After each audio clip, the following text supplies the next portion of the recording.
Aloha. So for this reading on forgiveness, it really gave me a different understanding of forgiveness than I'd seen before. I guess previously to reading this, I pictured forgiveness as like healing and being able to let go of the past. But I think taking forgiveness in a more arbitrary approach and seeing that forgiveness in a way is this is the thought that came to my mind, at least, that forgiveness is like a magic spell that turns objects into people, and that when we start applying forgiveness, we're able to let go of them as objects and see them for the humans that they are.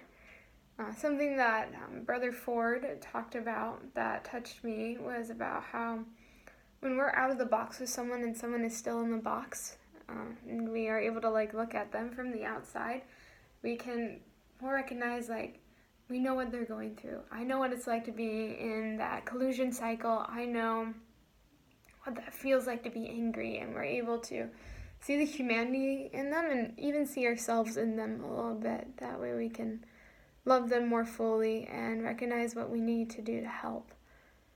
I think this was really illustrated well in how during class we talked about, I forget what it would be called, but it was where he had two people in conflict stand back to back against each other, and they each elbowing each other, and then he said, okay, now try, what would you do to get out of the box with this person? So the other person stepped away and tried to get the other person to look at them, and he said another way to do it was just to step away and look at them.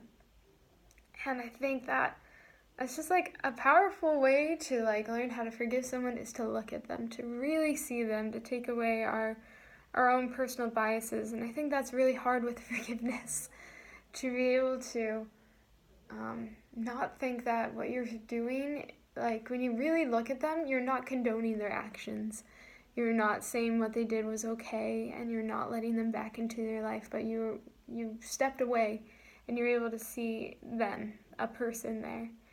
And I thought that was something very real and very true. And I think with all this reading and talk of forgiveness, especially actually in my scripture study this past week, it all leads back to Christ, who was the perfect example of forgiveness. And to a scripture that really enlightens us, I think, where when he was on the cross, he said, "Father, forgive them, for they know not what they do." And I think that's where we can come into forgiveness, is being able to recognize that they don't know what they do. They don't know that they're hurting me in the way that I'm hurting. They don't recognize that, and that's going to be okay, that they don't recognize that right now. And I can move on from that. And I think that it's insane. It's hard. It's easy to say these things, and for it actually happening, being actually able to let go, it's a hard process, but I know that when it happens, there's a clarity in life that is more powerful. You're able to, it invites the opportunity that healing can happen for the other person too, and that we can heal other relationships around us who are affected by that collusion cycle between two people. So I'm excited to use these things and to hopefully remember them. That way when I'm in a conflict with someone, I can act on these things. Thank you for having us read this, and I hope that you're having a great day.